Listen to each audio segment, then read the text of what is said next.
Salut tout le monde, c'est Joe, j'espère que vous allez bien.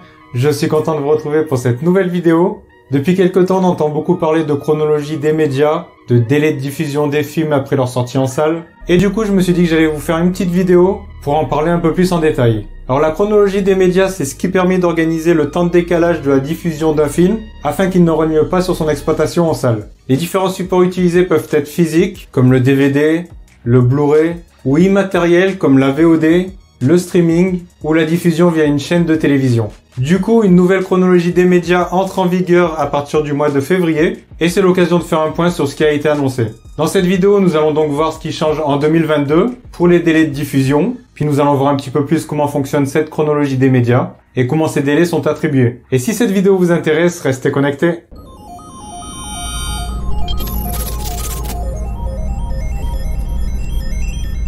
Je vais un petit peu radoter, n'hésitez pas à vous abonner, à activer la petite cloche pour recevoir une notification. Et si vous voulez me soutenir, n'hésitez pas à mettre un gros pouce bleu. Après des années de discussions passionnées, voire houleuses, un accord vient d'être mis en place entre les différents acteurs des diffusions d'œuvres cinématographiques en France. En dehors de la question du peloton de tête de cette nouvelle chronologie des médias, ce qui est indéniable, c'est que les délais de diffusion seront plus courts qu'avant. Canal+ voit sa durée de diffusion passer de 8 à 6 mois après la sortie d'un film. Les plateformes de streaming vidéo qui avaient jadis une fenêtre de 36 mois d'attente avant qu'un nouveau film n'arrive dans leur catalogue voient cette durée baisser d'une quinzaine de mois. Donc on aura ou 15 mois ou 17 mois. Le délai maximal qui était de 44 mois pour la diffusion d'un film après son exploitation en salle passe dorénavant à 36 mois. En ce qui concerne les chaînes de télévision, il faudra patienter 22 mois pour qu'un film soit diffusé sur TF1, France TV, M6 ou Arte.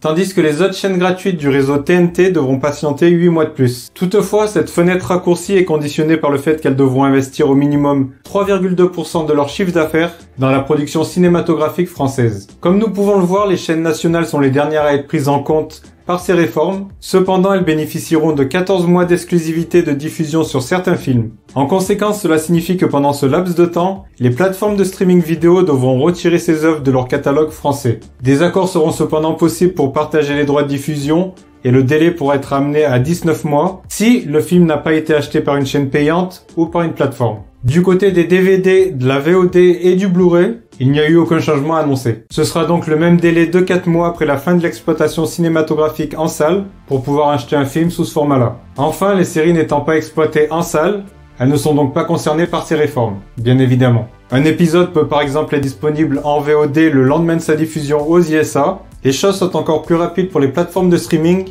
où l'entièreté des séries autoproduites sortent en même temps. Alors comment la chronologie des médias est-elle attribuée? En décembre 2021, les grandes plateformes multimédia Netflix, Disney+, Prime Video et Apple TV+, avaient signé avec le CSA une convention qui les obligeait à verser entre 20 et 25% de leur chiffre d'affaires afin de participer à la production audiovisuelle française. Il semble que seulement Netflix ait respecté toutes les clauses établies, car c'est lui qui arrive en pole position parmi les géants du streaming. La suprématie évidente de Canal+ est en majeure partie due aux centaines de millions d'euros investis par le géant multimédia dans l'industrie cinématographique. Pour faire plus simple, c'est grâce à la moula qu'ils mettent dans les films. Pour être plus précis, jusqu'en 2024, il est prévu qu'ils investissent plus de 600 millions d'euros dans le cinéma européen. Pourtant, la position privilégiée de la première chaîne payante reste à nuancer. Techniquement parlant, la chaîne a gagné moins de mois que Netflix dans cette nouvelle chronologie des médias, malgré des dépenses bien plus conséquentes. Par contre, là où Canal+ prend de l'avance, c'est sa façon beaucoup plus frontale de concurrencer la VOD, le DVD et le Blu-ray,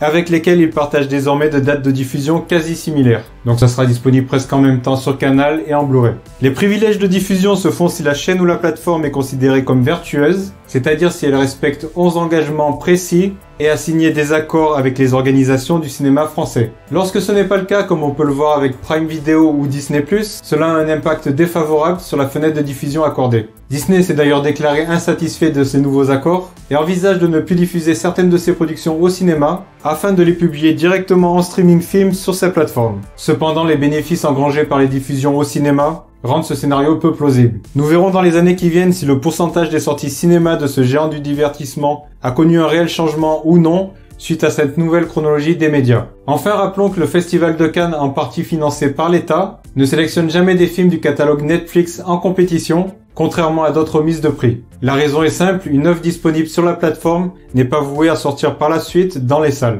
Dans ce modèle économique, un nouveau film Netflix ne génère donc aucun bénéfice pour l'industrie audiovisuelle française. La fenêtre de diffusion des films en salle de plus en plus courte, notamment avec l'explosion du streaming, n'est pas la seule raison à la réforme de la chronologie des médias. Bien que ces nouvelles venues représentent une véritable médiathèque numérique qui change les règles du jeu, l'aspect financier reste au centre du débat. On en revient toujours à la moula. Il est par exemple important de comprendre que les plateformes de streaming, avec leurs chiffres d'affaires astronomiques, vont de plus en plus jouer sur un terrain qui était jusqu'alors sous l'entière mainmise de Canal+.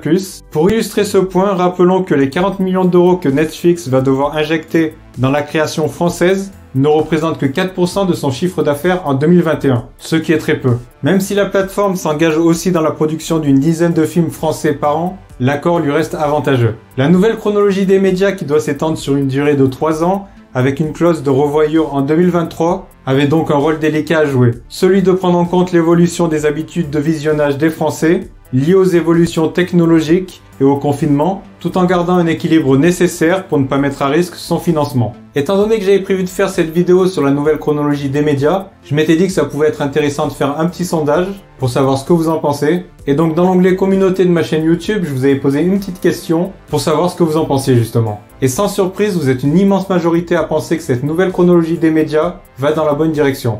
Vous êtes exactement 42% à penser que c'est une bonne chose, 54% à penser que c'est mieux mais que c'est encore trop long, et seulement 4% à penser que ça va poser problème au cinéma, aux chaînes de TV et à Canal. Alors sans rentrer dans le débat de savoir s'il faut ou pas une chronologie des médias, je pense que ce serait un petit débat politique, financier, et qu'il faudrait connaître les chiffres précisément, je pense malgré tout à titre personnel que c'est une bonne chose. Honnêtement, en 2022, devoir attendre 3 ans après la diffusion d'un film en salle pour l'avoir sur les services de SVOD comme Netflix ou Prime Video, c'était n'importe quoi. Maintenant, est-ce que c'est encore trop long? Je sais pas, on pourrait réduire ça à 12 mois par exemple, 1 an. Maintenant, si on veut encore réduire le délai à moins d'1 an, ça me semble compliqué, si on veut que la chronologie des médias serve à quelque chose. Alors oui, on pourrait tout à fait se dire que vu que les films sont exploités au cinéma pendant quelques semaines, voire 2-3 mois, passé 4 mois, on pourrait autoriser la diffusion de partout, sans incidence sur le cinéma. Je pense que c'est pas totalement exact. Certaines personnes pourront se dire que vu que le film va bientôt être disponible sur Netflix, ils peuvent très bien attendre 4 mois. Néanmoins, il faut pas oublier non plus qu'il y a quelques années, on nous avait expliqué que le téléchargement illégal